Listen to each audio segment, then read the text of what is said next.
अधिकारपरिग्रहपद्धतिः षष्ठी। अधीष्टे पादुका सामे यस्या साकेतवासिभिः अन्वयव्यतिरेकाभ्याम् अन्वमीयत वैभवम्। अधीष्टे पादुका सामे यस्या साकेतवासिभिः अन्वयव्यतिरेकाभ्याम् अन्वमीयत वैभवम्। मोचितस्थिरचरान् अयत्नतः कोसलाञ्जनपदान् उपास्महे। येषु कांशन बभूव वत्सरान् दैवतं दनुजवैरिपादुका। साम्राज्यसम्पदि वदासदनोचिता त्वं रामेण सत्यवचसा भरताय दत्ता। सत्त्वां निवेश्य चरणावनि भद्रपीठे पृथ्वीं बुभोज भुभुजे च यशो विभूतिम्। भोगानन्यमनसां मणिपादुके त्वं पुष्णासि हन्त भजताम् अनुषङ्गसिद्धान्।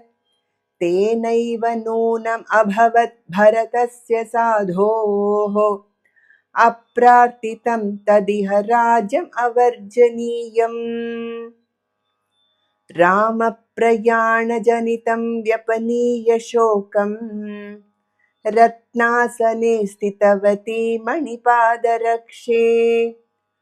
पृथ्वीं निजेन यशसा विहितोत्तरीयाम् एकात्तपत्रतिलकां भवती वितेने। रामाज्ञया पर्वती परिगृह्य राज्यम् रत्नासनं रघुकुलोचितमाश्रयन्ती। शुद्धां पदावनि पुनर्भवती वितेने स्वातन्त्र्यलेशकलुषां भरतस्य कीर्तिम्। पौलस्त्यवीरवदनस्तबकावसानात् पुष्पाणि दण्डकवनेष्वपचेतुमिच्छोः। रक्षाधुरं धृतवती मणिपादुके त्वं रामस्य मैथिलसुता सहिते प्रचारे। पादावनि प्रचलचामरबृन्दमध्ये भद्रासनास्तरगता भवती विरेजे। आकीर्णदिव्यसलिले कटके सुमेरोः अम्भोजिनीव कलहायितहंसयूथा। मान्ये रघुद्वहपदे मणिपादुके त्वां विन्यस्य विग्रहवतीमिव राज्यलक्ष्मीम्। आलोलमक्षवलयी भरतो जटावान् आलम्ब्य चामरम् अनन्यमनासि शेवे। प्राप्ते दिवं दशरथे भरते विलक्षे पर्याकुलेषु वृषम् उत्तरकोसलेषु। त्वं चेदुपेक्षितवती क इवा भविष्यत् गोपायितुं गुहसखस्य विभो पदं तत्। भ्रातुर्यदम्बविरहात् भरते विषण्णे दाक्षिण्यमाश्रितवती मणिपादुके त्वम्। आसीदशेषजगतां श्रवणामृतं तत् वाचालकाहळसहं बिरुदं तदा ते। राज्यं तदा दशरथात् अनुरामतः प्राक् बिभ्राणया चरणरक्षिणि वीतखेदम्। तुल्याधिकारभजनेन बभूव धन्यः वंशस्त्वयाम्बमनुवंशमहीपतीनाम्।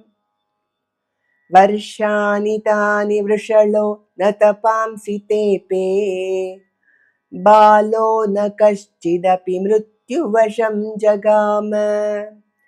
राज्ये तवाम्ब रघुपुङ्गवपादरक्षे नैवापरं प्रतिविधेयम् अभूत् प्रसक्तम् विश्वं त्वदाश्रितपदाम्बुजसम्भवायां यस्यां प्रतिष्ठितमिदं मणिपादरक्षे आसीदनन्यशरणा समये यथावत् सापि त्वया वसुमती विहितप्रतिष्ठा प्रायेण रामविरहव्यथिता तदानीम् उत्सङ्गमाश्रितवती तव राज्यलक्ष्मीः तामेव देवि ननु जीवयितुं जलार्द्राम् अङ्गीचकार भवती भरतोपनीताम्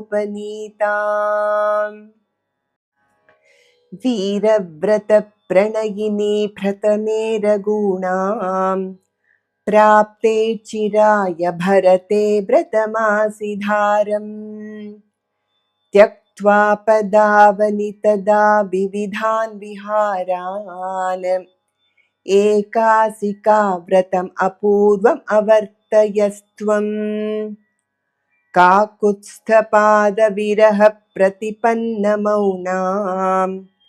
निष्पन्दताम् उपगतां मणिपादरक्षे आश्वासयन्निव मुहुर्भरतस्तदानीं शीतैरवीजयत चामरमारुतैस्त्वाम् यत्र क्वचिद् विरहतोऽपि पदारविन्दम् रक्ष्यं मया रघुपतेरिति भावयन्त्या निःशेषमेव सहसा मणिपादरक्षे निष्कण्टकं जगदिदं विदधे भवत्या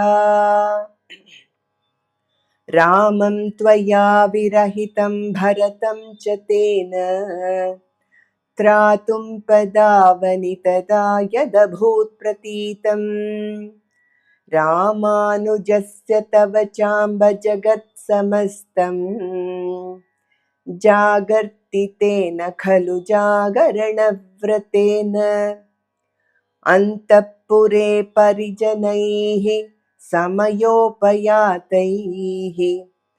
अभ्यर्चिता भवसि या विनयोपपन्नैः सा कोसलेश्वरपदावनि भूपतीनां सङ्घट्टनं मकुटपङ्क्तिभिरन्वभूस्त्वम् प्राप्याधिकारमुचितं भुवनस्य गुप्त्यै भद्रासनं भरतवन्दितमाश्रयन्त्या मध्येऽवतीर्णमिव माधवपादरक्षे मातस्त्वयापि मनुवंशमहीपतीनाम् राजासने रघुकुलोद्वहपादरक्षे नीराजनं समभवत् समयोचितं ते श्लाघावशेन बहुशः परिघूर्णिताभिः सामन्तमौलिमणिमङ्गलदीपिकाभिः पृथ्वीपतीनां युगपत्किरीटाः प्रत्यर्थिनां प्राणितुमर्थिनां च प्रापुस्तदा राघवपादरक्षे त्वदीयमास्तानिकपादपीठम् प्रणम्य रङ्गेश्वरपादरक्षे दूरोपनीतैरुपदाविशेषैः सभाजयन्ति स्म तदा सभायाम् उच्चैस्तराम् उत्तरकोसलास्त्वाम् अपावृतद्वारमयन्त्रिताश्वम् रङ्गेशपादावनि पूर्वमासीत् त्वया यदृच्छा सुखसुप्तपान्थम्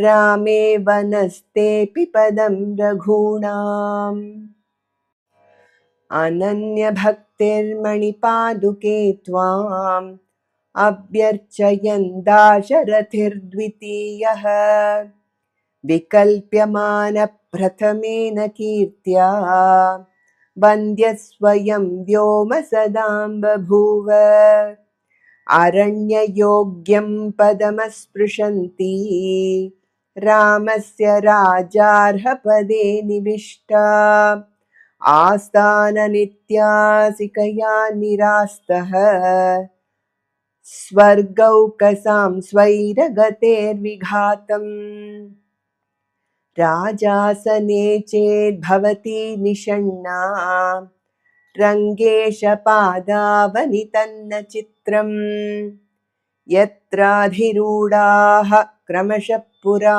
त्वाम् उत्तंसयन्ते रघुसार्वभौमाः भद्रासनं चेत् परिवृत्तमासीत् देवि क्षणं दक्षिणतो मुखं ते कथं भवेत् काञ्चनपादरक्षे रामस्य रक्षो मृगया विहारः यावत् त्वया राघवपादरक्षे जिगीषिता राक्षसराजधानी मालेव तावल्लुलिता मदान्धैः उद्यानशाखा मृगयूथपैस्ते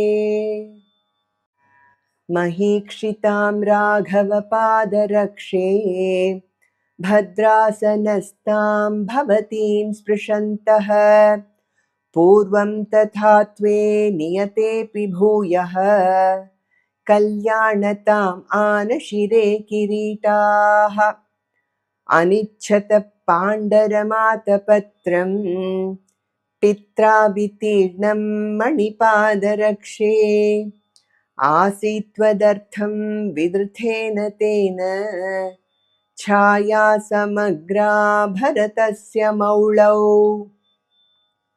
पादुके रघुपतौ यदृच्छया प्रस्थिते वनविहारकौतुकात् आधिराज्यम् अधिगम्यते युवाम् अक्षतं वसुमतीम् अरक्षतम् रघुवीरपदानुषङ्गमात्रात् परिबर्हेषु निवेशिता यदि त्वम् अधिकारदिने कथं पुनस्ते परिवारास्तव पादुके बभूवुः पुरुषार्थचतुष्टयार्थिनीनां परिषत्ते महिता वसिष्ठमुख्यैः क्रयविक्रयपट्टणं प्रजानाम् अभवत् काञ्चन पादुके तदानीम् मनुजत्वरितो हितेन शक्ये वपुषैकेन विरोधिनां निरासे अभजत् भरतादिभेदमीशः स्वयमाराधयितुं पदावनि त्वाम् मगधाङ्गकलिङ्गवङ्गमुख्यान् विमतान् रन्ध्रगवेषिणः ससैन्यान् रघुपुङ्गवपादुके विजिज्ञे भरतः शासनमुद्वहन् भवत्याः अनितरवहनीयं मन्त्रिमुख्यैर्यदा तत् त्वयि विनिहितमासीत् सूर्यवंशादिराज्यम् रघुपतिपदरक्षे रत्नपीठे तदानीं श्रियमिव ददृशुस्त्वां सादरं लोकपालाः परिहृतदण्डकाद्वगमनं पदरक्षिणि तत् परिणतविश्वसम्पदुदयं युवयोर्द्वितयम् रघुपतिरत्नपीठमधिरुह्य तदा विदधे व्यपगतवैरिभूपनिलयं वसुधावलयम् प्राप्तोदया तदानीं किमपि तमस्तन्निराकरोद्भवति तनुरिव मनुकुलजनुषां प्रसवित्वमनुपेदिनी रत्नपादुके सवितुः प्राप्तोदया तदानीं किमपि तमस्तन्निराकरोद्भवति तनुरिव मनुकुलजनुषां प्रसवित्री रत्नपादुके सवितुः इति श्रीरङ्गनाथपादुकासहस्रे अधिकारपरिग्रहपद्धतिः षष्ठी।